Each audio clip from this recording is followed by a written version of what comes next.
Good evening, everybody. Happy Wednesday. I am Julie Barrett with Conservative Ladies of America, and we have a special treat for you this evening. We launched our Parent Power Hour, which is a monthly series where we are giving parents who are looking to get their children out of the public education system or looking for more homeschool support. We are bringing in different speakers every month.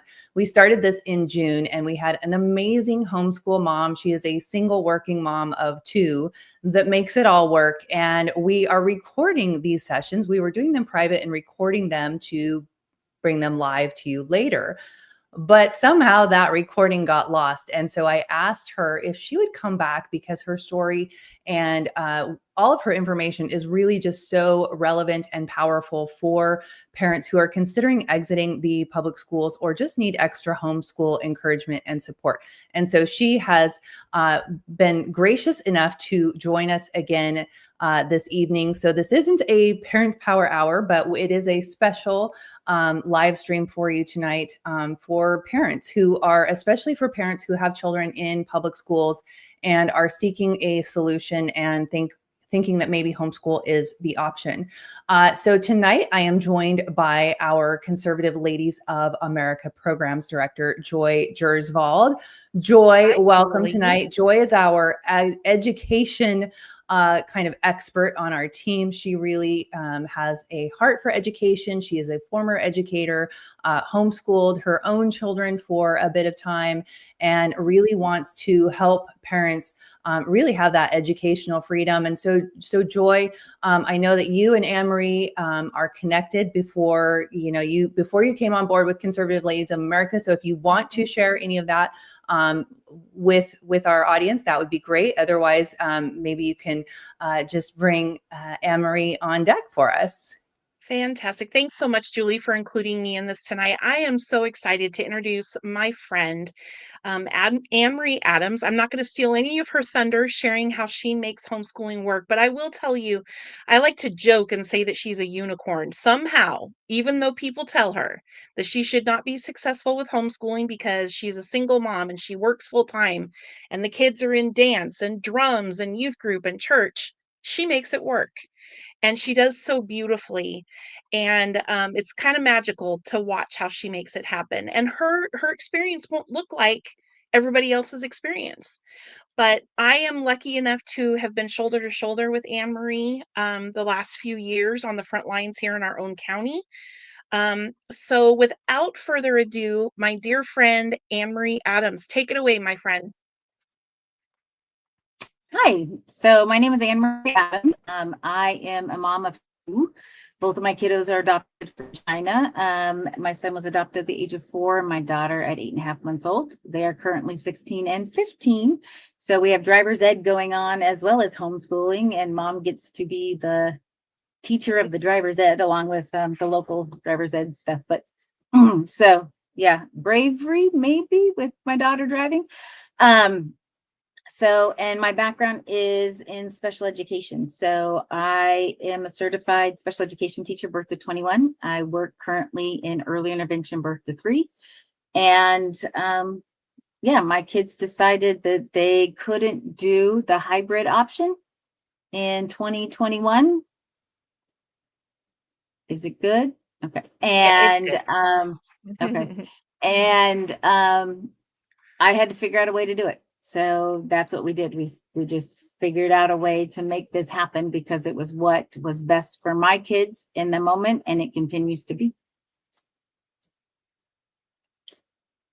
Awesome. You are really one of those people that had, like Joy said, you are a unicorn. And, often, as you know, because I know you follow us on social media and you've been an activist. You had a role in another organization for a time. And so you've done this work and you've seen all of the excuses. You've heard all of the excuses. I can't homeschool because I have a job. I can't homeschool because my child has special needs. I can't homeschool because I work full time. And so obviously you are defying all of those excuses, which is one of the reasons why I wanted to make sure that we got you back on and we really talked about overcoming some of these challenges that people have to homeschooling. And I get it. I personally never homeschooled, and I was a single mom of four for 10 years. And I can imagine that it's very challenging. If my children were still in school, they were still school age, I would do everything I had to do right now to make sure that they did not go to public schools. And so I'd like to, maybe you could tell us a little bit about your schedule. Like, how do you do it between 9 and 3 every day? What does that look like? What's a typical day look like? Sure. I'll preface this by saying we were a military family for 25 years, an Army family. And so we started homeschooling in 2015 when we moved back to North Carolina and were stationed at Fort Bragg. And at that point, I was a stay-at-home mom. We had our son home for 1 year. And we were going through some things with him with PTSD and reactive attachment disorder, and homeschooling was really the only option. Not because he couldn't be in school, but because he had 17 specialists that he saw between UNC, Chapel Hill, and Duke. And I wasn't going to put my daughter into before and after care at school when I'm at home. So none of that made sense. So, and I was a little nervous about the homeschooling thing, and I'm a teacher, right? I was like, I don't want to like miss something, right? And so there was a really great class locally. There was a homeschool store that we had in Fayetteville, North Carolina at the time. And so she offered classes. And so that was extremely helpful. Once I went to that and I was like, oh, I have choices. Oh, Charlotte Mason. Oh, and so I had to get myself educated also in what was expected. And then it was about figuring out the balance. So now when COVID hit, the kids went hybrid and everything, my son had a social emotional IEP. And the accommodation for wearing a mask was to put him in a room by himself. For a kid who has goals for friendship skills and how to read verbal, and nonverbal cues. And that just wasn't going to cut it. And my daughter had spent the 6th grade year at the middle school. She was 6th grader of the year, and she did not want to go back in. The nonsense was too much, and she wanted to learn, and the environment was not conducive to learning. So at first I was like, well, we'll do what the school district offers, right? They offer a community program. There's parent partnership, which I did with my son, which I realized all the holes that were in it. There was no focus on the writing. There was no focus on math facts. There was like, they can just add up. They can just subtract back. I'm like, he's not going to be in Walmart as a 40-year-old adding up and subtracting down. And then my daughter did the online version, and by Monday afternoon, she was done for the whole week. And I was like, and this is nonsense also. So it wasn't enough. And so I was supplementing so much more. I was like, why am I even bothering? I should just do this, right? I should just rip the Band-Aid and do it. I will say that, fortunately for me, Joy is there. And I was like, hey, can you help a little bit? Like, your background's in ELA and social studies and art. Like, I mean, how can I abuse you without abusing you? And then for me, it's math, history, obviously all of the other things, science.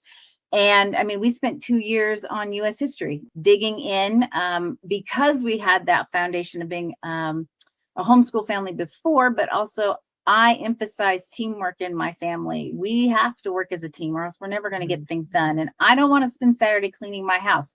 So we work as a team throughout the week. So my kids, I guess I've trained them up, but they know that they're responsible for their schoolwork. And I don't care if it takes you 3 hours or if it takes you 9 hours. This is your assignment. This is what it's going to look like for the week, and you're responsible for getting this stuff done. And I do have some flexibility in my schedule, because I can do paperwork at home. So Tuesday mornings, I try to be home so that the questions from Monday about the new lessons in math, or maybe the new things in science, I can be here to answer while I'm working on paperwork for my job. But my kiddos are, they manage their time. I mean, and this has taken practice. For my son, he needs a timer that's 55 minutes. And when that timer goes off, he needs to move to something else. Otherwise, he's going to just Eeyore into, this, I can't get the math. And so we've had to kind of set that up for success. So, 2 years ago, my son was doing math through August because he thought that he could just kind of skip around some math things and not do it. And he didn't think I would catch him.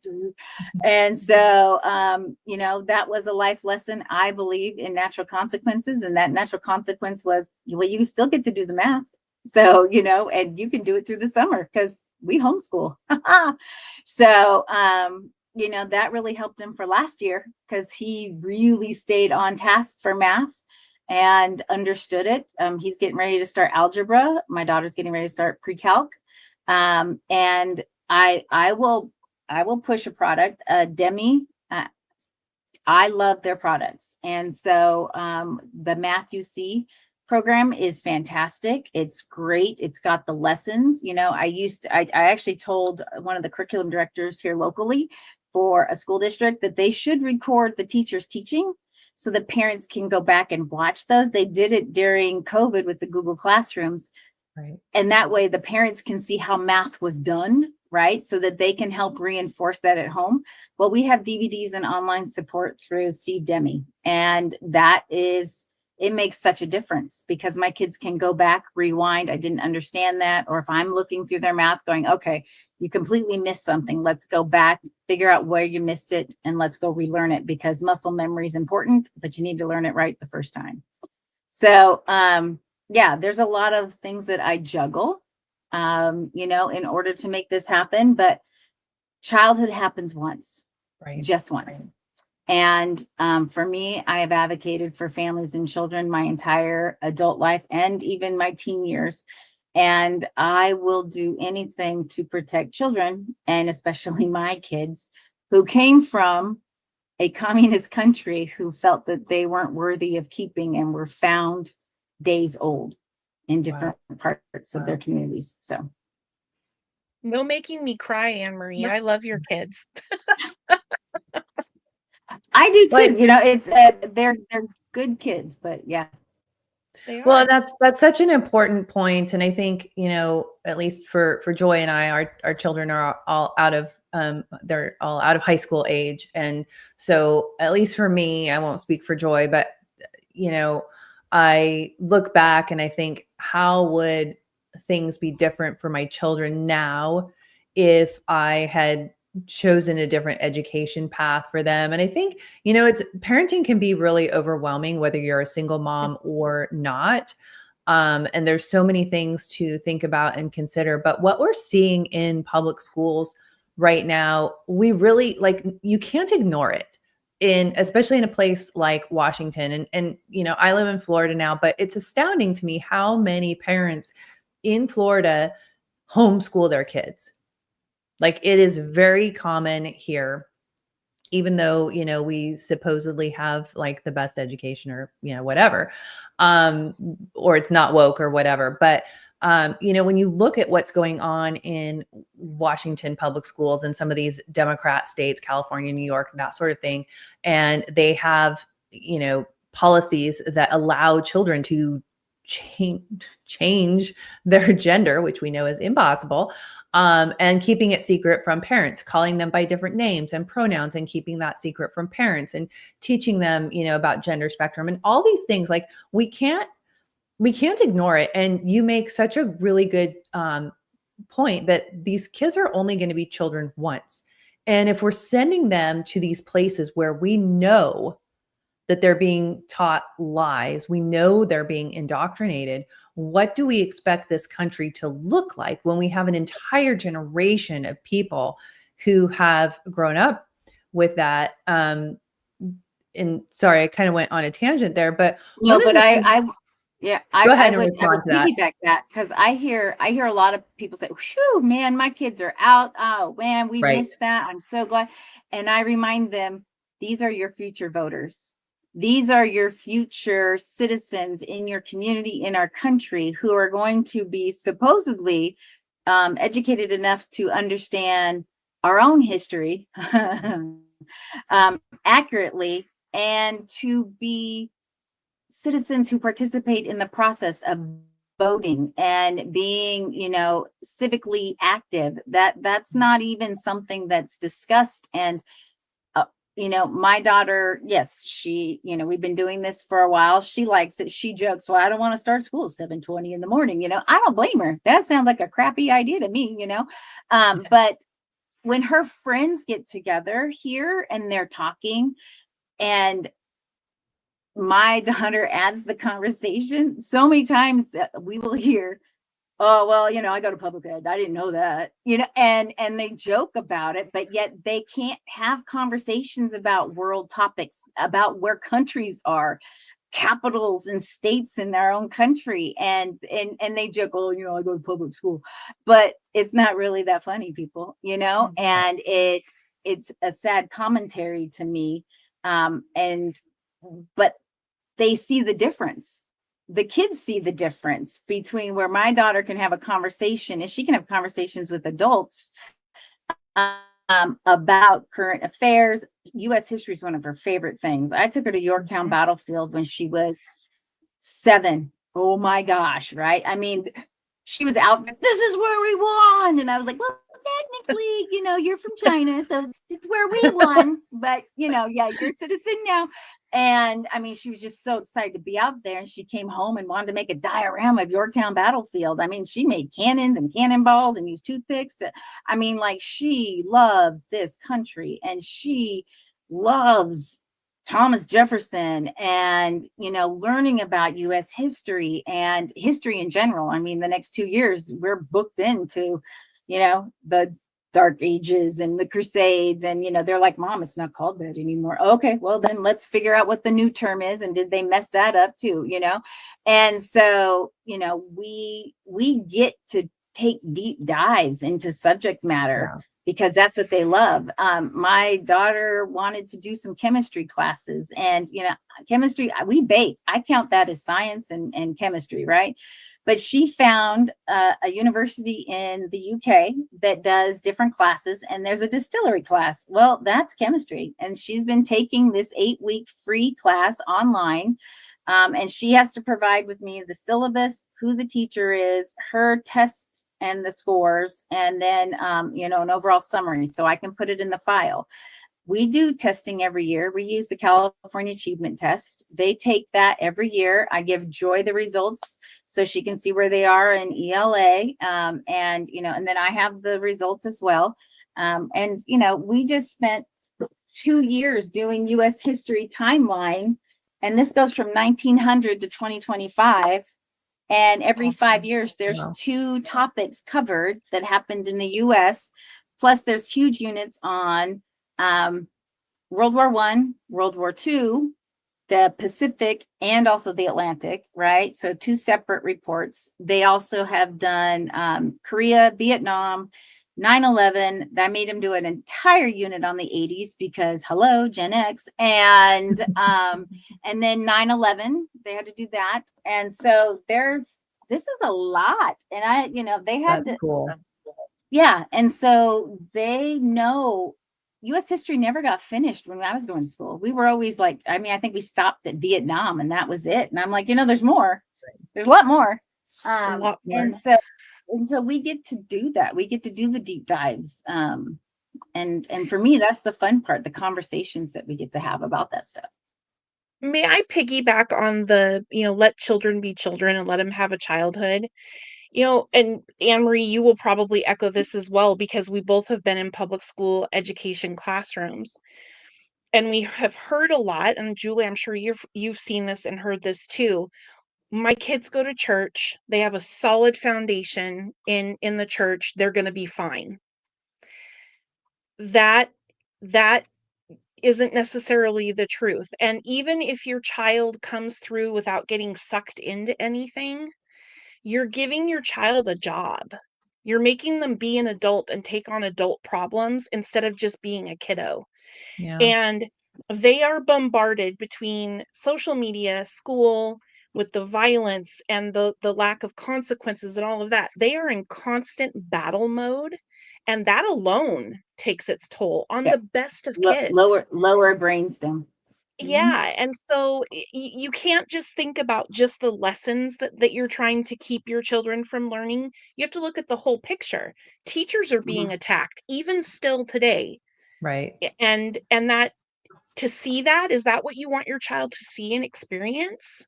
Yeah. And I These are mean, things parents have to think about.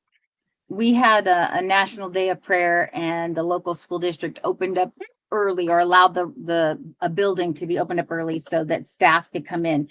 And it was interesting. I went, and I have these little Jesus figurines, and so I wanted to plant those around the building, which I did, as well as participating in the National Day of Prayer. But one of the things that I kept hearing was how hard it was for the adults. And so at one point I raised my hand and I said, if it's this hard for you, imagine being a child who has to hold this wall back, where their instinctual gut instincts are saying, this is not right. This is not Right. right. And yet, if they speak out about it, they get a target on them. And we saw that at one of our local high schools when kids said, Yes, we did. there's only two genders.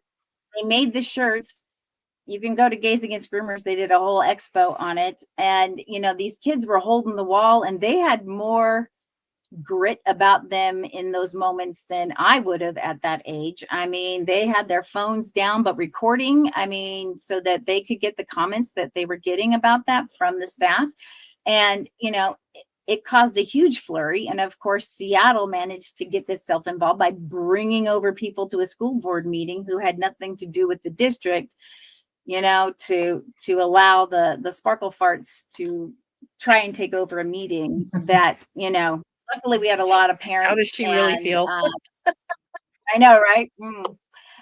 But yeah, I mean, it's ridiculous. If I'm sitting in a school board meeting and I'm being told that I'm a murderer and I have blood on my hands, by people who Right. don't know me, our kids are getting that same treatment in the buildings where schools are Absolutely. supposed to be a place where they can learn.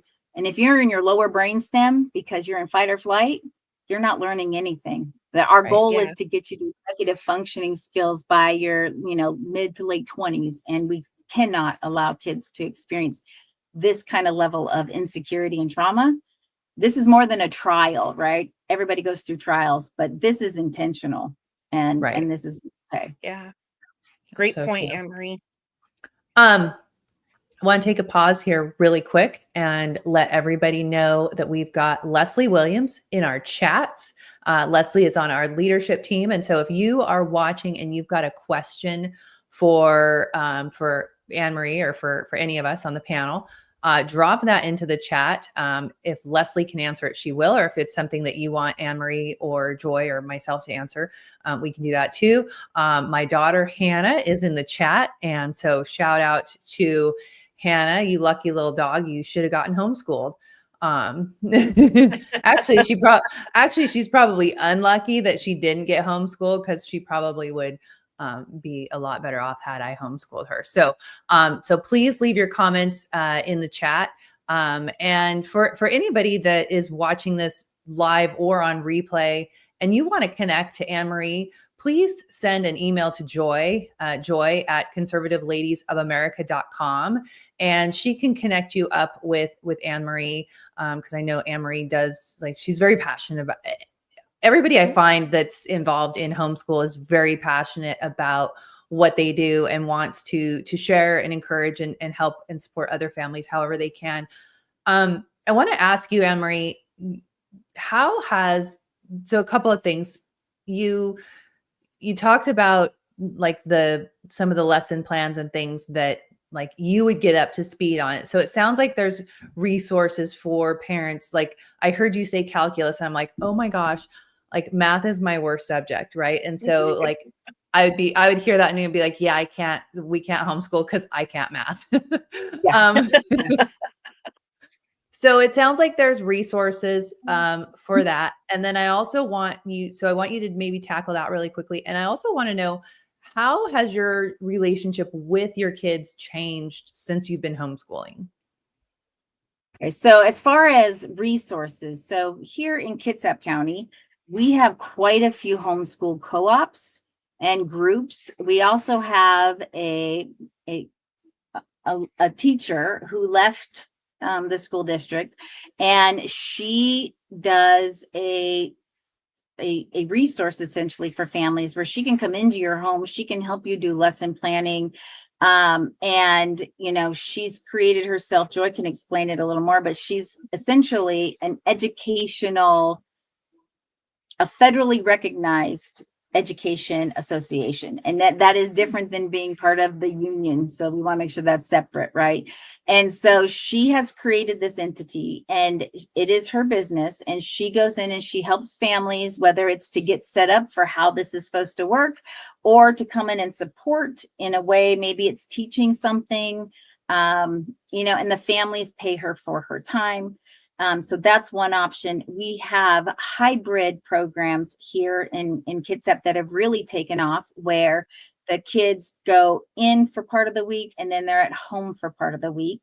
Of course, we have private schools, but the co-ops are very active. And we even have co-ops that meet and do recess. And we have like karate studios that are doing homeschool classes, and dance studios that are doing homeschool classes, so that, you know, your kids are still able to participate in things. And maybe it's during the day.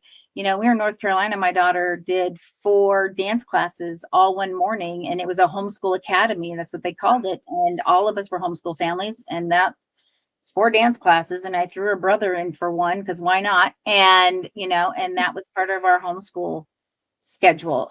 We don't do the co-ops because I have to drive around for my job. I do home sessions. I also do sessions with a large group. And so moving, you know, them to and from co-ops has not been an option for us, but we do a lot of community activities. My kids are responsible for doing a lot of civics work. And so, and then they have their core group of friends from whether dance or youth group or what have you. So I see a question, does it pre-Common Core? I graduated, I was on the 10-year plan because I changed majors from advertising design to education and special education. So I would say, because I'm Gen X, I just have common sense. So Common Core doesn't matter. It never did. I think she means the teacher that you hired to come in. Oh, the teacher that we hired. She actually is our age. So, and she's done special ed, ESL, general ed. And so, you know, she doesn't buy into the wokeness. That's why she's not in the classroom anymore. So go ahead, Joy. I know you want to add something. She can cover it all. I mean, if there are parents who are comfortable with Common Core math and that sort of thing, she's very familiar with it. She's taught every single grade, and so she's familiar with the curriculum. It's a private education association is what her business is called. It's so that she can set up with a tax, you know, all the IRS stuff and all of that. But we call her our education angel because she was something that a lot of parents were missing. They were afraid. I don't have a lot of money for curriculum. How do I do this? And she comes alongside you. Her husband is a music teacher, so they have that as an option as well. She can administer the yearly tests. There's all sorts of things. And AnnMarie, I don't know if you recall when we met with her the first time, Mhm. the way that she described leaving public education as a teacher. She said every day that she's away from the public education system was like removing a layer of razor wire. Mhm. I will Wow. never forget what she said. It It's gave me detoxing. goosebumps. Yeah. Yeah, I mean, she loved being a teacher in public mhm. education, but she saw where it was going.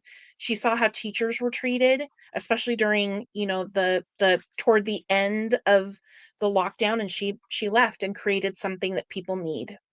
Yeah. And I will say that teaching is the second most stressful occupation in the country, below traffic controllers. So, you know, a lot of people don't stay in teaching for very long because of that stress level. I mean, as a special education teacher, when I first started, there were 2 of us. I literally graduated in December and got the classroom in January, and I had 85 IEPs on my roster, and the other Oh my teacher had goodness. 85 IEPs on her roster. You know, that's a lot of bodies. And then when I taught in another district, you know, they're like, we don't have a lot. All of our kids can read by 3rd grade. And I was like, then why did you hire me? And then before we knew it, I had 45 kids on that roster. So, you know,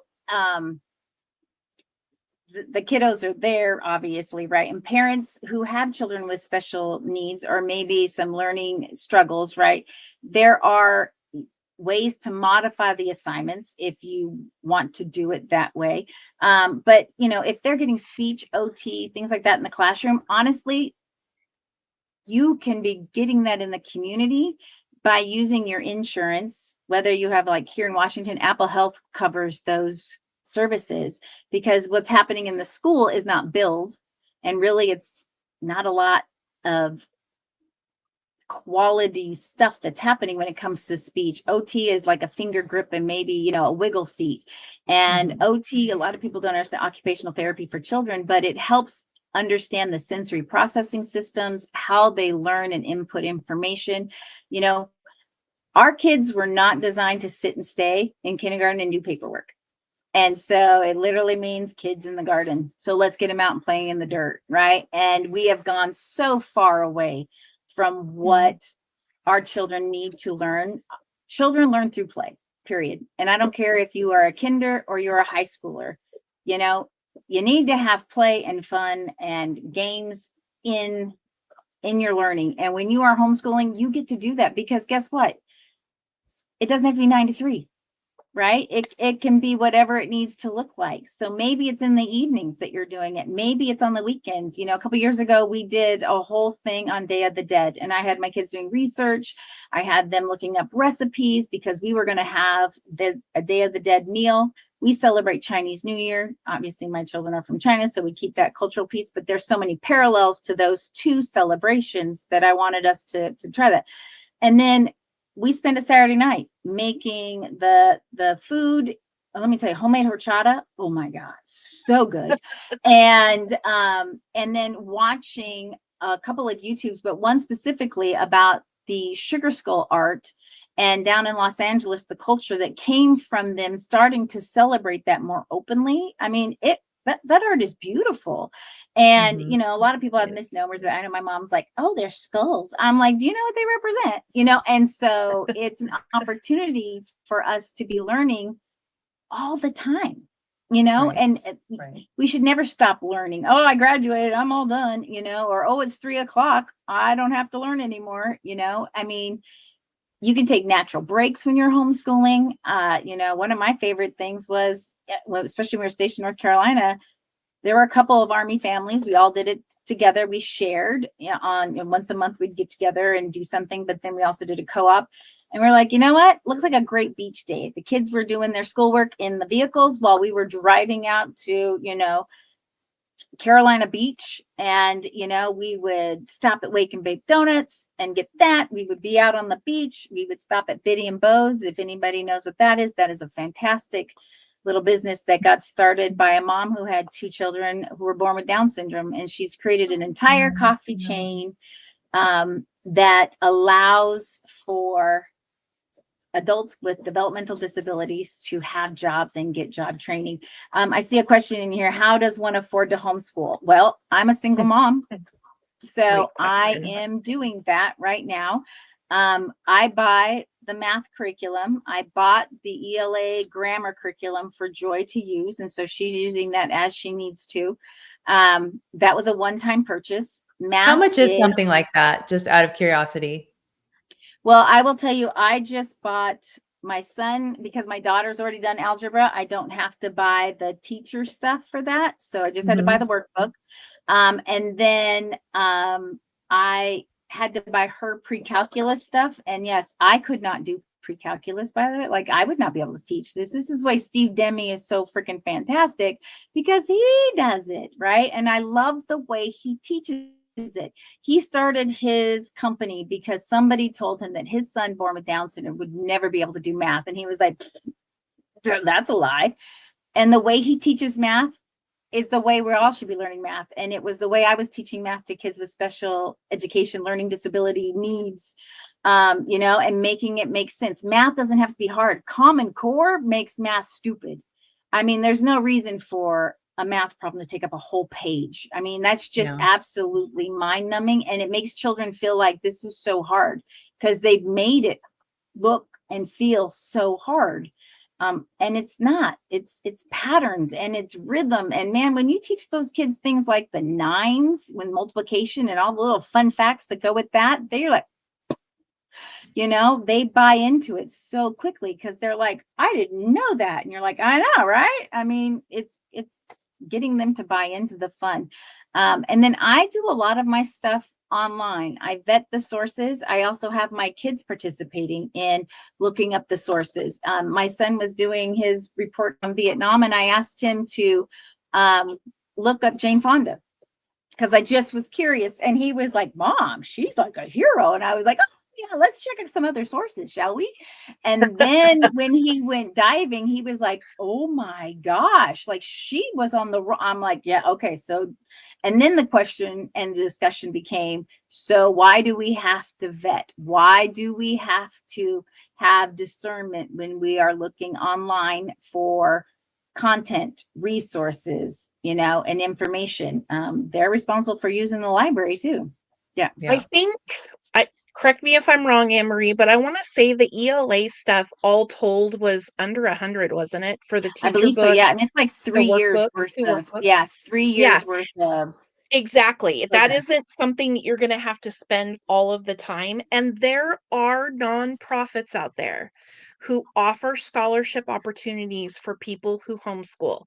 No government chains, no government strings on what you buy or how you use the money.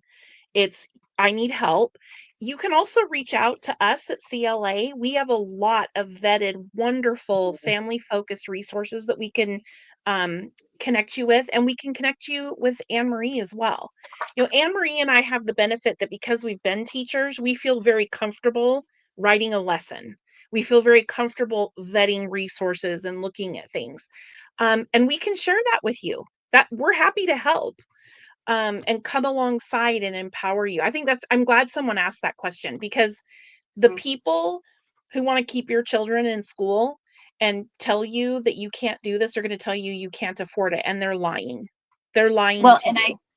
and it might also, I don't know if the question also refers to how do you afford to do this as two working family parents, right? You need to have both incomes.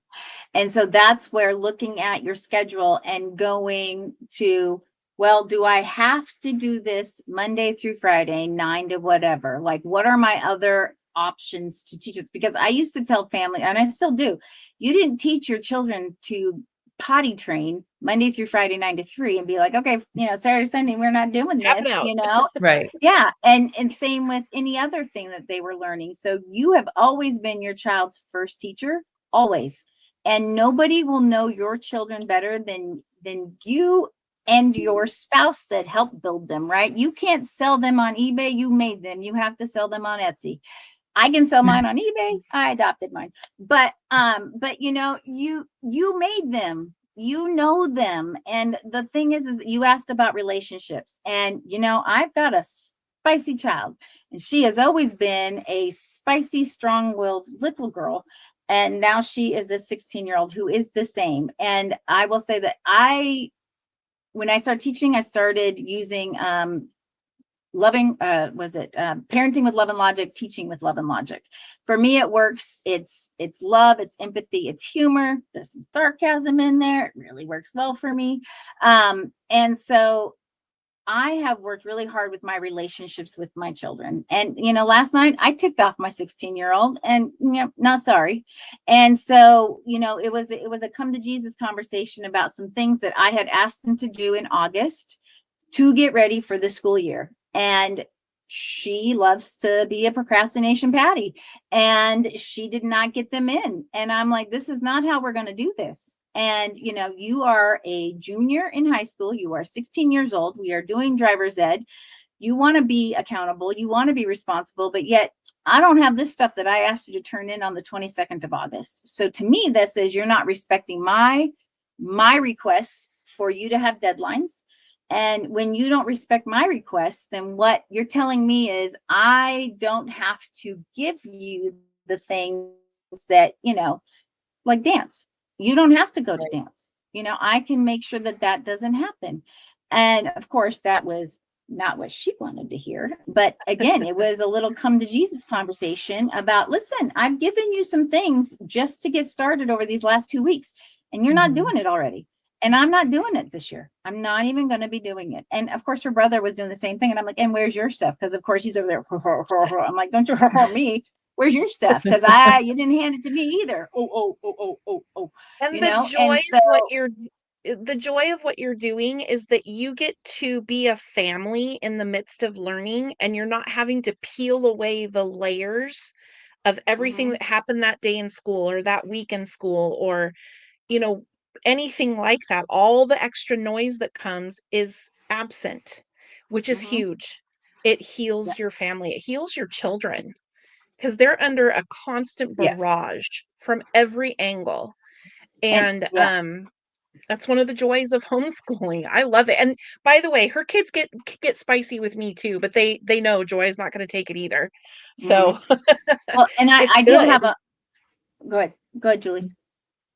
You go ahead. I can tack on at the end. I have a family that I work with in my job, right? And that mom last year pulled out her 2 older children.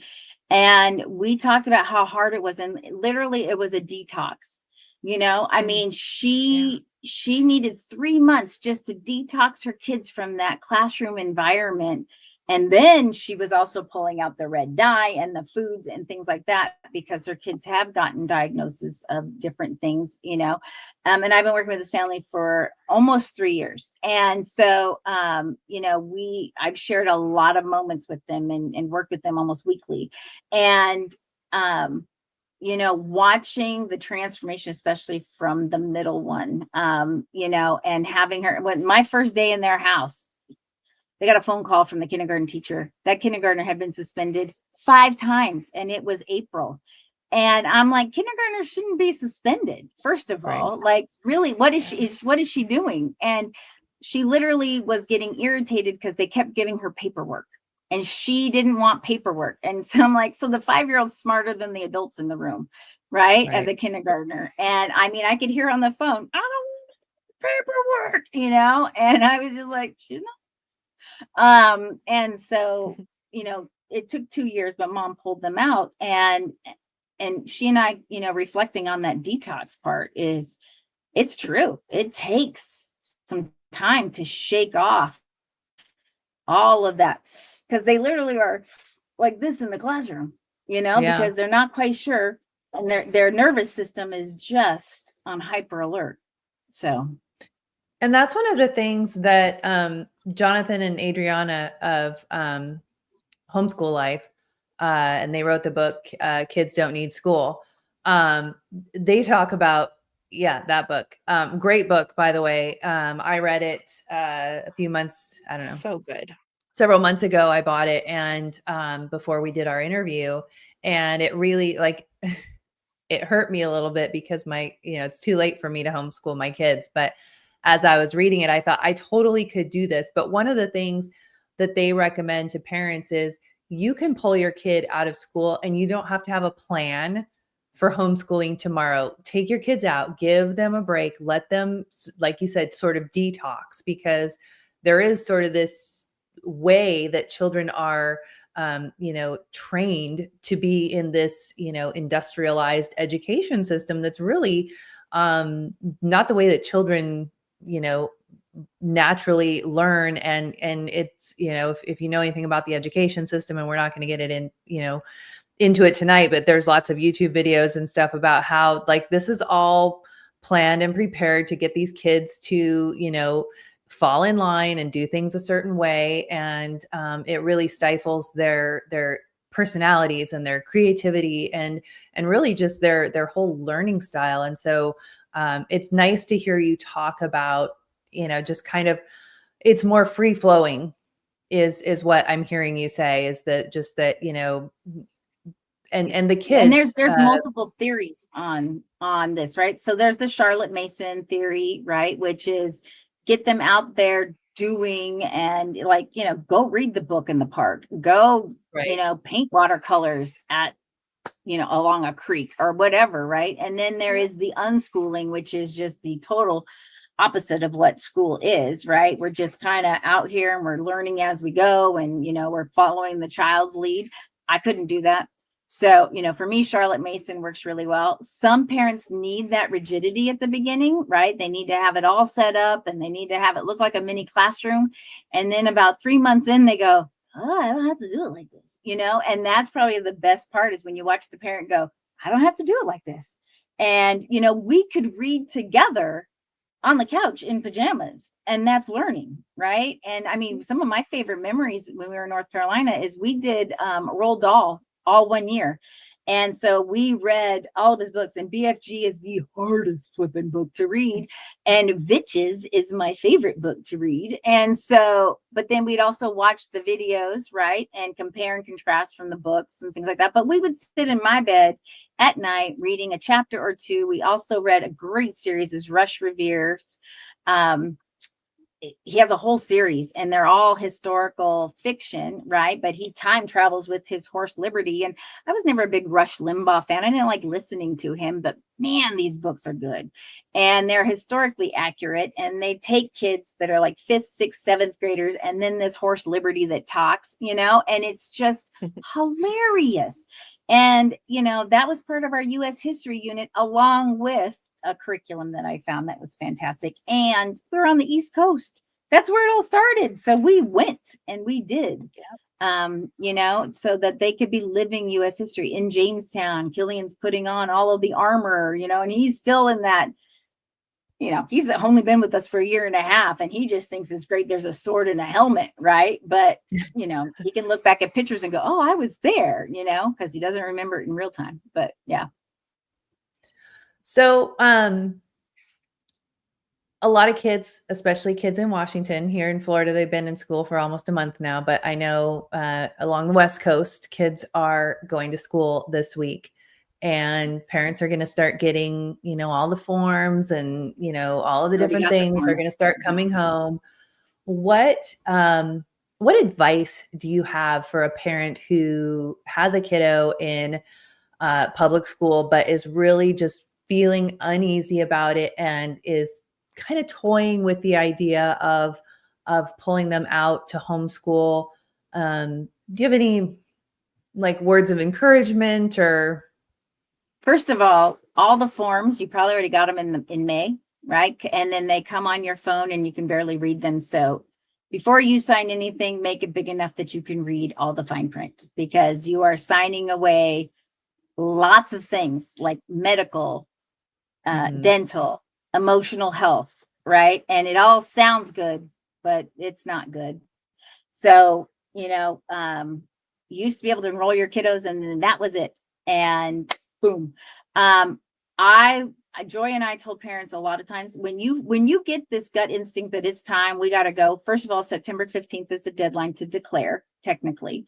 And you do not have to declare any child that is under the age of 8 in Washington state. So if they're going to turn 8 years old, you have to declare. But if you got a kinder, nobody needs to know.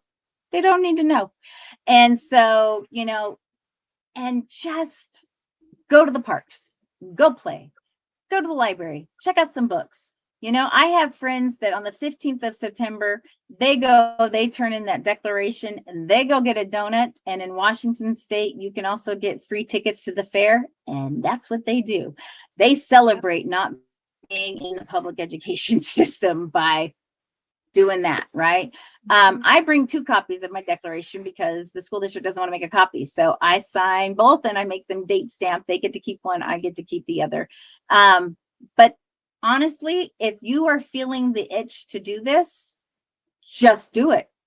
Do it and build the plane while you're flying, because honestly, your kids are going to still learn more while you're trying to figure it out than they would in the classroom. And you will be shocked how little time it takes to learn when you don't have all of the other, excuse my words, bullshit that's going on, right? We don't have to pull out for specialties. We don't have to have assemblies. We don't have to have, special groups coming in to give presentations. And so you're free. You are free to just enjoy the time with your kids, man, just enjoy it. And then go, okay, now I just committed to this. And you reach out if you're in Washington. I highly recommend reaching out to Joy and I. If you're in Kitsap County, we have a whole list of co-ops from what we used to do prior to this. So yeah. We actually, AnnMarie and I have had, I hate that now I don't like the euphemism because of what it's attached to. We called them school choice fairs. What we meant is these are your choices, your actual choices, not the government's version. Not a trademark. Yeah. But we know a grandmother who came to our events who swore that she couldn't do this, and she is still homeschooling, and now she is teaching cooking in their co-op. You can do this. You don't know this. I didn't know when I was, when I had littles, but teaching your children to talk, to walk, to use the bathroom, those are some of the most difficult, developmentally difficult tasks for a child to learn. If you did that, you can absolutely be their teacher, and you have gifts. So use them. And if you aren't, I would be reaching out for math too, Julie. I'm with you.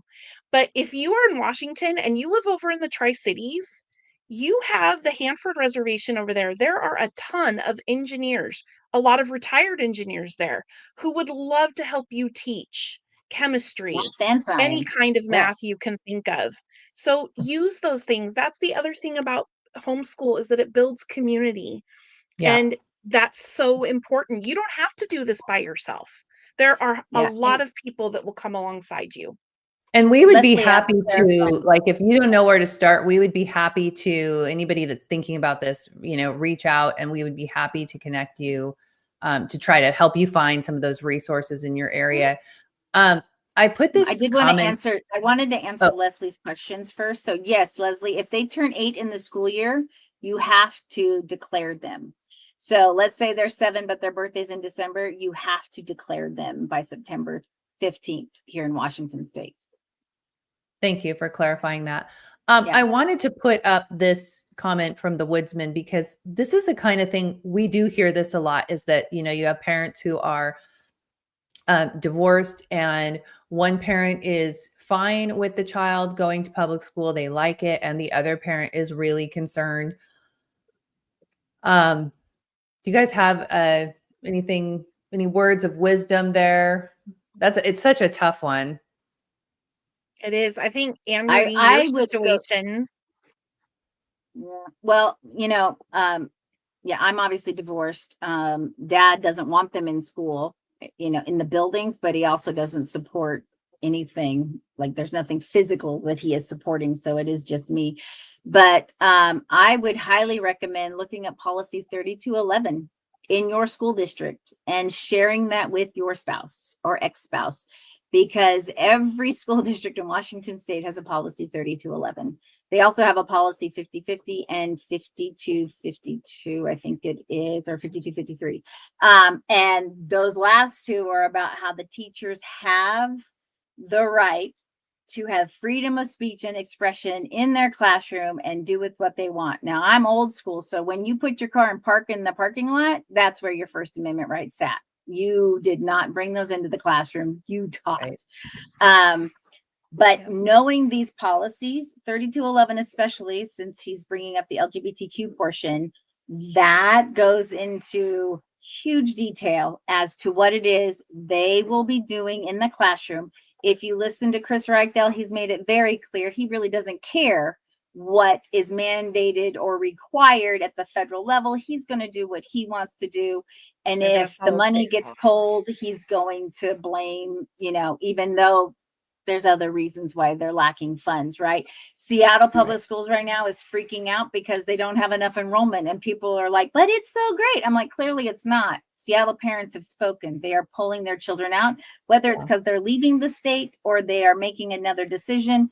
Seattle school districts the Seattle school district is hemorrhaging right now. They can't have enough plate sales. Yeah. And that's the thing. The school districts are hiring recruiters to bring students back to the classroom. And it's not about the students, it's about cash. Yeah. That's what it's about. It's about the number. And Woodsman, 18,000 per child. Yeah, I would just say I love what you mentioned, Anne-Marie. Look at the policies, just keep trying, keep talking. And if you need help with any of the legislation that backs up these policies or anything like that, my email's at the bottom of the screen. Please reach out and we can help you make sure that you have that information. Um, I wish I had a magic answer, don't you, Anne-Marie? You know, Right? Yeah. I can understand, it would terrify me. If I was starting over today and my kids were young, they would never step foot inside of a public, school, and I'm saying that as a former teacher whose parents were also public education teachers, Mhm. and I'm And very I, outspoken, and a lot of people yeah. don't like that. And I sat on the WA board of directors, and I Mhm, had, when you they did. put me on their pack, and I realized that they only would sponsor candidates who had a D behind them, I was like, that's ridiculous. This is stupid. Like, you're not even Yeah, listening to who they are or what they stand for. I was part of fighting for the COLA, which Gary Locke, a Democrat, pulled right out from under their feet as soon as we moved to North Carolina with the Army. So, I say this as a teacher also. I work for a nonprofit. You won't catch me going back into public ed. One, my face is in every superintendent's office in this county, so I wouldn't be hired anyway. But it's just one of those things where my moral compass will never allow me to do what is happening in public education, and I won't do it. I work for less money. I work for a nonprofit, and I'm okay with that. Yeah. we I say noticed for the circle. the Go ahead, Woodsman Julie. says his son is in the North Shore School District, and oh, my heart goes out to you because Ooh, yeah.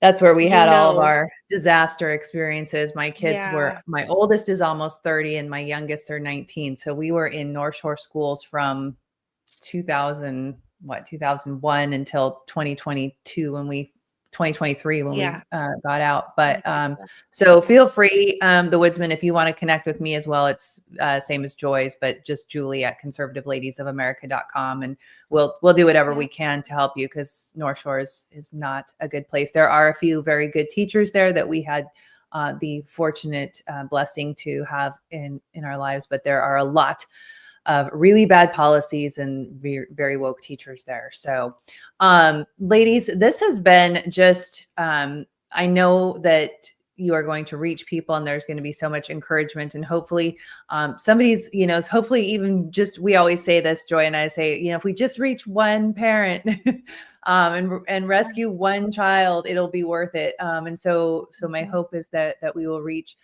some of those parents and they'll be empowered and encouraged to make this change. Before we sign off for the night, Anne-Marie, is there anything else that you would like to share with people? Anything I Um, forgot to ask you? I just think that one of the things that we have lost as families in this country is that connection and that family piece, right? We are always Yeah. running in 1,000 different directions because we don't want our kids not to have opportunities, right? And when we pull that back and put ourselves in, and I'm a lead foot, okay, and I live life as a lead foot, and but I love the opportunities for discussions at the dinner table about what they're learning and, pulling from history and talking about the art that they're doing with joy.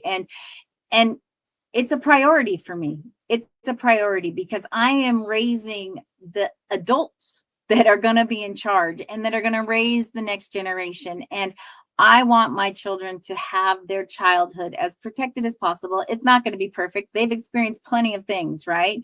But I believe in the word grit, not resilience. Resilience means Yeah. I come back to where I was and I didn't grow. But grit means that I have transformed. Oysters and that sand turn into a pearl, sand and heat turn into glass. I want my kids to have grit and to change and to grow. And to do that, I have to be modeling and I have to be engaged in their world. Yep. Yeah, that's so awesome. And one of the things you mentioned there is about family and those relationships with your kids. And we have seen in our culture over the last few decades that there has been this, especially for women, send your kids off to childcare, send your kids off to school so that you can go have a career. And so we've kind of been sort of trained to think that it's no good to like hang out with our kids and have a relationship with our kids and like let somebody else do the dirty work. And it's so sad because we've really been robbed, right? Because there is nothing more precious than your relationship with your kids and having that time to mold them. And it's so enriching, not just for the kids, but for us as parents as well. And so Absolutely. I'm glad that you brought that up. And I think that we just need that culture shift of, you know, being a mom, being a dad. That is the most important work that Yep. you will do in your life. The thing that people have to remember is that the public school system is by the state for the state, not for the family, for the state. If you send your children to Caesar, they're going to become Romans, especially when they're with Caesar 8 to 9 hours a day, 5 days a week. You can do this. I get emotional about it because you really can. And I can tell you that being part of AnnMarie's homeschooling with her children, I don't know who gets more out of it, the kids or me. Every day they amaze me, and I finally get to teach the way that I believed education would be. It has healed me, and that's awesome. That Two is awesome. Well, and teenagers I sent Joy adopted from something China have healed me. Right. Yeah. Well, and I sent Joy something. There was a list of 7 books you must read, and I think we hit 4 of them that the kids have already read. So, you know, to understand the Yeah. culture and things, and we made sure we cranked out those things like 1984 and Fahrenheit, you know, I mean, just Yeah, That's awesome. all of those we've had things. so much fun. Getting a text message from your son going on about how cool Tom Sawyer was, and Joy, he was a kid like me. He had fun. I went, "Oh my gosh." My whole day had been made because that's what I hope people would get out of. My high school students used to say, "Mrs. G, I don't want to be an English teacher." I didn't expect them to be an English teacher, but to be a better person, a deeper person, to think bigger because they'd read a classic piece of literature that was Yep. still applicable today. Even And more I so can tell sometimes. you, the kids have had a real challenge this summer trying to find some of the most well-known classics about the Middle Ages, things that I have taught for years at the public library. But I bet you that if I assigned anything that was in the LGBTQ genre, they would be inundated. Of course. That's Well, where and we are, folks. Virginia just said make banned books great again. Well, you know, I had this little conversation at Barnes and Noble because they love to put that banned books list and then they have the books there. And I'm like, you know, what's funny is if these were banned, you wouldn't be selling them, right? Because that means that they're banned. And I had this conversation with 2 cashiers and they're like, well, you don't understand the school district. I said, they're not banned in the school districts either. Yeah. You can go get it. You can check it out. It's there. It's in the public library. Banned means nobody gets to touch it. So stop using these phrases to sell more books. I mean, great, you know, but their banned books are, you know, the books that are very sparkle fart friendly. And, you know, and so I'm just like, y'all just got to stop. I mean, y'all, you make yourselves look like mental midgets. And, you know, as one of our really good friends says, let them use their words because they always do. And, you know, Every time. Every time. Yep. Yeah. Well, thank you so much, ladies. AnnMarie, you are very much an encourager and an inspiration, and Joy is an invaluable resource to our organization, and we're so grateful and blessed to have her. And I know, you know, we're really making a push as you know, AnnMarie, to try to help as many parents as we can free their children from the public education system. So I imagine that we'll be asking you back for more panels in the future and putting your wisdom to good use. Or insanity. But yes, I'm always up for it. Absolutely. Or that too. You know, you need a little of that. Exactly. I work with Keeps you toddlers real. on the spectrum. We have to be a little kooky. So That's right. Well, thank you to our audience. Thank you for joining us this evening. And from wherever you're watching us, whatever platform, make sure that you are subscribed so that you will catch us again as we have more of these events in the future. And for more information, you can check out our website, conservativeladiesofamerica.com, where we've got a lot of other resources, and you can also reach out and contact us from there as well. Everybody have a good night, and we'll see you again next time.